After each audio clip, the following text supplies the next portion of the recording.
Warahmatullahi wabarakatuh. Saya Camat Sukamamur beserta staf dan para masyarakat Sukamamur mengharapkan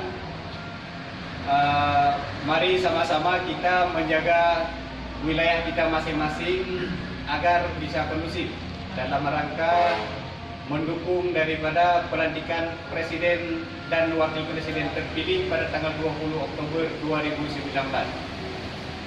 Kita mengharapkan juga kepada seluruh masyarakat tidak mudah menerima hoax yang sangat gencar melalui media elektronik hari ini.